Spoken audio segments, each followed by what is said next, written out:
Barbara, this is your video lesson at the Academy. There are a lot of good things in the swing. We're going to go through and identify those good things, but also point out some areas that you could look at as far as improvement goes. First of all, the stance seems a little bit upright. See how you're kind of more or less straight up and down. See how Adam Scott is more bent over. The shaft line is almost perpendicular to his spine. Yours isn't. It just could clean up the body lines a bit, but your head's in a good position. It's looking where it should look. So there's a lot of good things. These yellow lines are your swing plane. Actually, your swing plane is any line parallel to these lines. Each time you break the yellow line or break the swing plane, that's an unneeded movement. Then you have to have a compensating movement, which is also unneeded, and they're very hard to time precisely. So you'll see as you go forward how soon you break the plane. Okay, so right here you see how the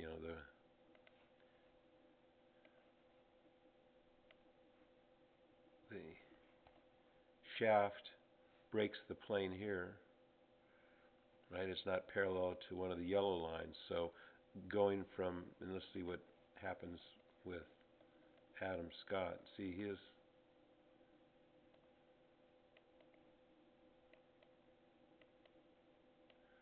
that's his club head.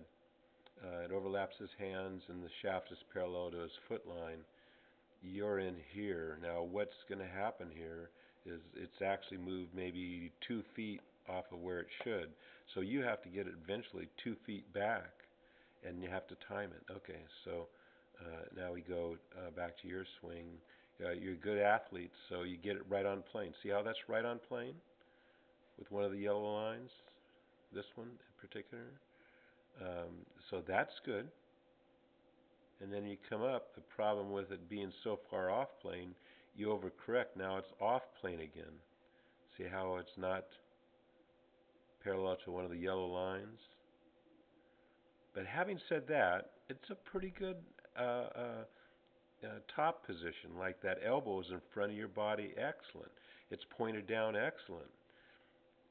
The shaft is over here, and it's primarily because of, see this wrist? It's bent back on itself. Look at Adam Scott. Now watch his.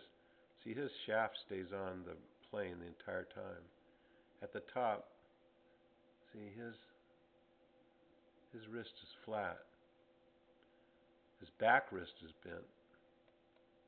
And I believe yours, you can't see it, but I believe your back wrist is straight, your right wrist. And when his wrist is flat like that, that puts the club right on plane.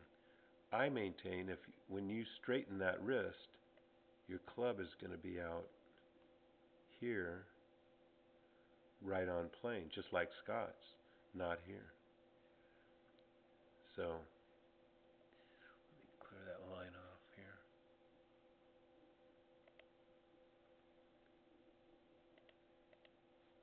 Okay, so now from the top, the problem with being across the line like you are, see the butt of the club as you come down, where is it pointed? This is a death move. See how it's vertical? Not close to the yellow line. I'll draw a line here. That's how your club is. It's called too steep because you're steeper than the swing plane. Now, if you don't make any correction, you're going to put a fork right in the ground, right behind the ball. Now, your body's going to figure that out, and we won't turn the hips, and you'll have to kind of stand up out of it.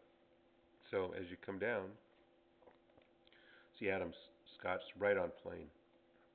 His club never gets off plane. Your club, see how it comes. Now you've made this great athletic move because you're now on plane.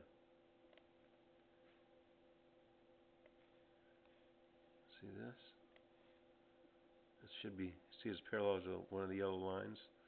Pointed at the ball. Excellent. Now here's the problem is mid-swing,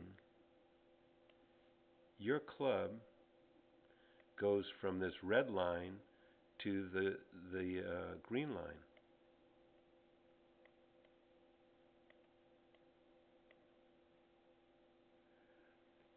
It's very hard to time, and sometimes you'll overcorrect, sometimes you'll undercorrect.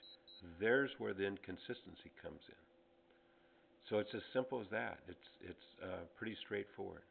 Okay, so let me clear a couple of these.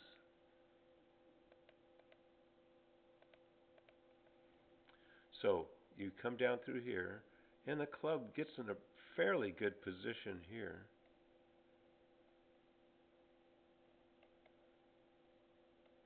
But see, you're almost standing straight up.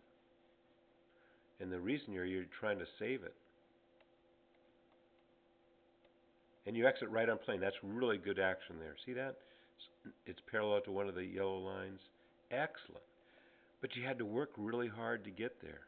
And it's really hard to get consistency when you have to move from red to green. Look at Scott's. He comes down. He's all on plane. I mean, he doesn't have to go from red to green. It's just boom. See, there's no compensating movements. Very easy to time his because there's no extraordinary adjustments. Let's look at the other angle, face on. You'll see some problems arising from being too steep. Okay, so this is the backswing. You know, a lot of good things. The left knee is kind of caved in. You can widen your stance a bit, and widening the stance will help. But see how you're not really wound up. Your body angle is here and here. Let's make this a little larger. Okay. But this is good. Oh, good width here. Extended left arm, and it's on top of the right arm. Really good. Head's rotated. That's good. This is caved in. Looks like your right hip pocket's going back. So there are good elements here. But you end up in a very weak position at the top. See where Adam Scott is. I mean, he's got Phil. His body angle is his shoulders like that. It's like 15 degrees, and this back angle is like 7 degrees, something like that. Okay, and then when he comes down, see, he gets that hip going, and he gets to this point. See where that right knee's moved off? With you. So, well, you can just compare these angles. Oops, at the top. See, he's in a much stronger position than you are now. He's really ready to let it go. And then when you come down, see, it's all and this is because of steepness. Now watch, you're going to lift up here. Well, your shoulders are. Your head stays there, which is pretty nice. But watch that, like see that? That's because you're coming in too steep. If you didn't raise your shoulders up and you're in here, you'd stick a fork in it every time. But as you come down, this is nice here. You retain the angle. That's really good, really good. And it's still retaining. This is excellent through here, really good. But here's the problem: is it's all upper body. That right knee, remember, is Scott's. moves off that thing early. So at this point, he's off it by 8 inches. You're off it by nothing. So it's an arm swing, and you have no torque, the windup hasn't really taken place, um, and so you're just flipping at it with your hands. The good thing is that you come in here, that right arm's chasing it. That's a pretty solid position right there, but there's no oomph. See, at this point,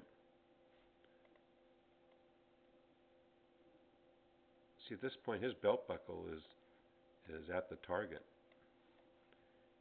Your belt buckle is just starting to move. It's like in here.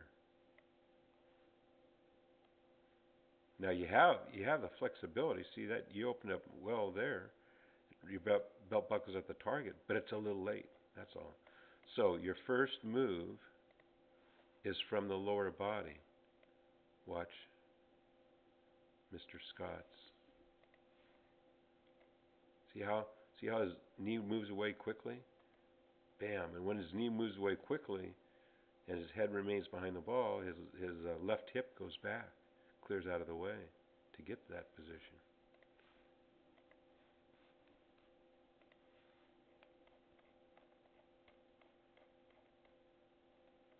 So your knee hasn't moved that much.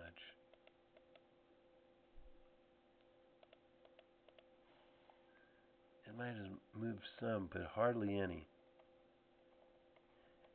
But what I'm saying is you come down so steep that you can't have a world-class lower body turn because you'll hit it left and more left.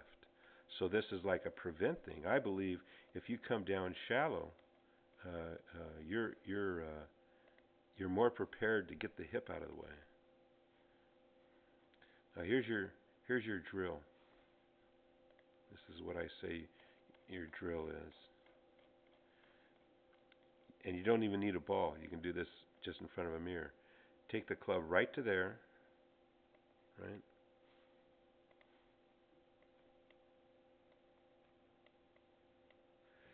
And right from there, and make sure it's in the right spot.